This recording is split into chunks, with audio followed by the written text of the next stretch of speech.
If you're catching more unwanted calls and texts from businesses trying to sell you something, there's a reason. These businesses all have the same name for me. They're called Scam Likely. I see them right on my phone. But back in May, a new law took effect in Florida that gives telemarketers more latitude to call and text consumers throughout our state.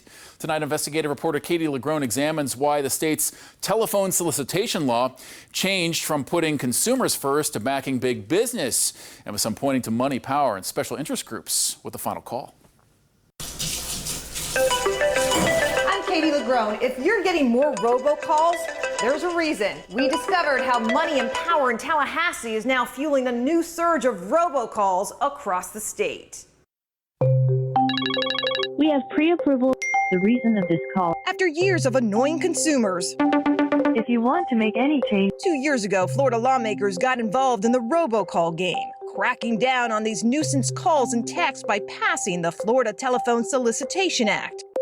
The unopposed bipartisan bill required all telemarketers get prior written consent before they could call or text consumers in the state, It was helpful. and even gave citizens the power to fight back through lawsuits if telemarketers didn't stop. It allowed me the opportunity to have a voice. Sherry All filed one of the first class action lawsuits under the state's new law. She sued David's Bridal after the wedding gown company continued to hound her with dozens of unwanted text messages, despite her repeated replies to stop. And the next day I got another one.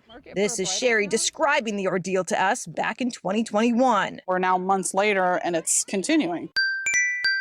Within a year, Florida's new phone solicitation law proved to dial back the problem. Complaints to the feds about unsolicited calls in the Sunshine State dropped by nearly half. Florida had the gold standard. Consumer advocates described Florida's new law as the tightest anti-robocall law on the books. Having such a positive impact on consumers here, it became a model for other states. It was the most protective of consumers in the country.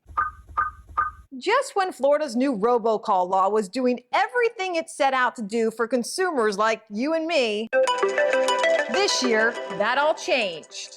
say yay. Yay! State lawmakers brought back the issue, only this time they seem to be less focused on protecting consumers and more focused on helping big business get back in the robocall game. 29 yeas, 10 nays, Madam President. So the bill passes. In Tallahassee this spring, while debates over abortion rights, culture wars, and guns dominated the headlines, big business and special interest quietly lobbied lawmakers to change Florida's phone solicitation law because businesses claimed they were getting sued too much. This is literally bankrupting small businesses. I could stand up here and tell you about case after case after case of ridiculous lawsuits. I said, show me one frivolous lawsuit. They didn't bring one complaint in. That's State Representative Mike Beltran, a Republican from Tampa who sponsored the original 2021 telephone solicitation law. We have gone against consumer protection and in favor of big business. Why? I don't know why.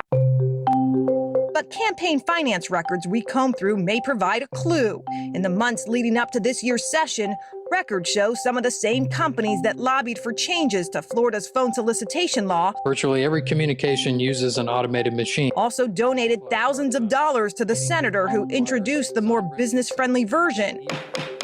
Chair Rommel. Even more money went to Representative Bob Rommel, GOP chair of the Commerce Committee and a big tort reform supporter who wielded the power to move these changes forward. Campaign donations show Rommel's PAC received the single largest contribution by these supporters, $25,000 from the Committee of Automotive Retailers, a PAC led by longtime Tallahassee lobbyist Ted Smith. What do you say to people who see these donations and say this was a pay-to-play? I would say that they don't understand the legislative system in Florida or in most states. It's not about influencing votes. It's about assisting good people as they desire to get into office. Smith also heads the Florida Automobile Dealers Association, one of the organizations that lobbied hardest for changes to the law. All my dealers really want to do is their routine business practices.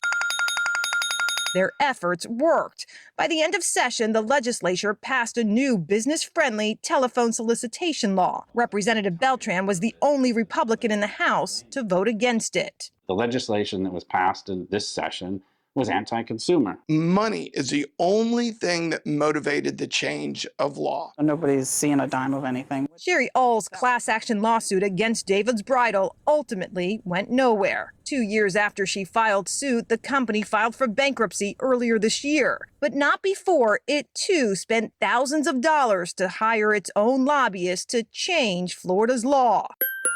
To get more information, A law Sherry fears has now changed just enough to bring back the unwanted messages she fought so hard to stop. If the businesses or whoever it is, the politicians, whoever, if they're the ones making the decisions, making with the money, pushing for certain things, the consumer's the one that loses out in the end.